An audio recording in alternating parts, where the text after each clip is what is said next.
The 3500 from Fractal Design brings that simplistic Scandinavian appeal with easy to work in internals, great airflow and storage potential, and comes in both the windowed or plain side panels for your preference. We so often rely on tablets for ultimate portability when it comes to media consumption and getting some work done. But at some point, I'm sure you have wished if you were able to run desktop class applications from Office to Photoshop on a tablet. Well, we have seen many Windows tablets try to deliver a proper mobile Windows experience, with the concept not really getting picked up by consumers. However, Microsoft is out with their third iteration of the Surface Pro, a device that gets so many things right for an enjoyable mobile Windows experience. The model that we have here will cost you around $1,400, and for that price you are getting some serious hardware on the device that's just under 1 cm in thickness. With an Intel Core i5 dual-core processor clocked at 1.9 GHz with 2.5 GHz at turbo mode, 8 GB of RAM and a 256 GB SSD. Microsoft has crafted the Surface Pro 3 on this beautiful magnesium alloy chassis with an outstanding 12-inch 2160 by 1440 resolution display. Viewing angles are perfect and the contrast ratio is appropriate for rich and vivid colors. The 4:3 aspect ratio will leave black bars on pretty much any video content, although this aspect ratio helps a lot when using the on-screen keyboard as we have more room to view the content while typing, plus this benefits greatly when reading articles and viewing web pages in portrait mode. The touch interface is accurate and smooth. The surface of the display feels like a high-end phone with minimal friction. There's a front-facing camera plus a back-facing 2-megapixel shooter that's included just in case, but it's really nothing special. And so are the speakers. They are front-facing and stereo, but with very weak projection. Let's take a listen.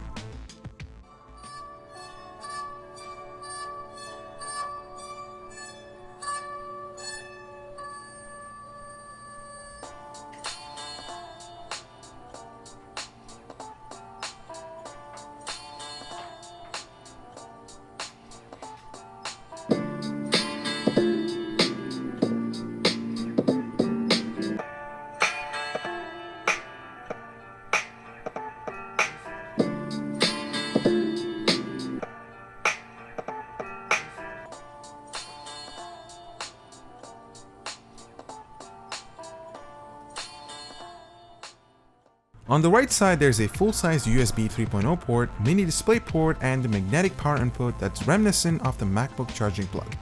Although the light is only white and doesn't change color to indicate the charging progress. Speaking of the power plug, the charging brick is quite small and portable, and it also features a USB port to charge any of your USB devices, so that's convenient. A headphone jack and a volume rocker are on the left side with a power button up top. All these ports and buttons are well positioned to be within reach, and the buttons offer outstanding tactile registration.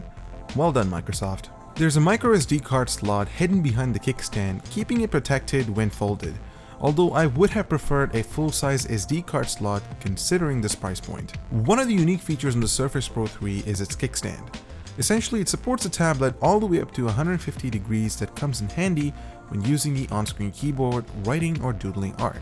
There are two essential accessories that you'll need with the Pro 3 for an all-encompassing and proper experience.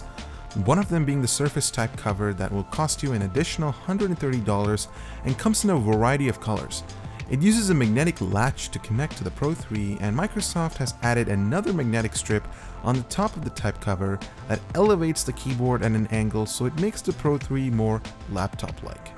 The magnetic latches are really secure, and the overall typing experience is impressive for such a thin keyboard with plenty of travel time for all the keys, plus it's backlit to help in darker environments. The trackpad is there just in case. It's nothing really special, and I found myself using the touchscreen for 95% of the time. But a keyboard is an essential component for any laptop-like machine, and for the price it should have been included, as I feel the Pro 3 isn't complete without the Surface type cover. The next accessory that adds to the best tablet experience and is my all-time favorite is the Surface Pen. The aluminum build quality feels premium, and Microsoft has perfected its accuracy and response time with Windows 8.1. There's a button up top that opens OneNote, 2 extra buttons in the mid portion of the pen for quick erase and select tools. And this is where the Surface Pro 3 really shines for a student machine. Taking notes with this in class is ideal. There's no lag, so it is as close as writing on paper as you can get.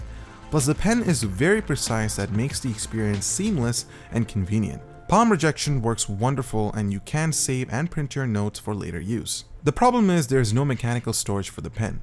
You will have to rely on this fabric loop that will attach it to the Surface type cover or the device itself.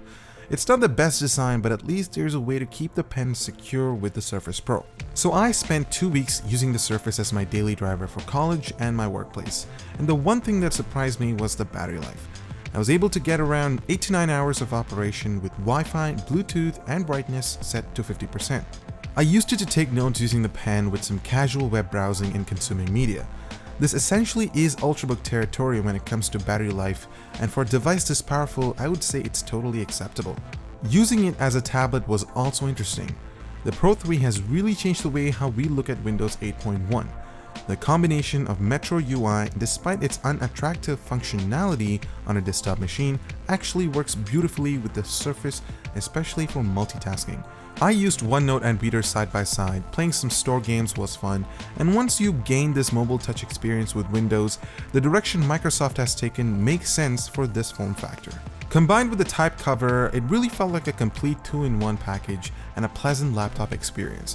Of course, given you have a Surface to put on your Surface on, for example, it doesn't place well on your lap unless you fold it and use it as a tablet. The Core i5 and the 8 GB of RAM and that speedy SSD ran most of the applications snappy and I didn't notice any hiccups. There is no dedicated GPU, but you can still get away running some intensive applications like Adobe, at which point the fan kicks in. The noise becomes audible and the right side of the machine becomes noticeably warm.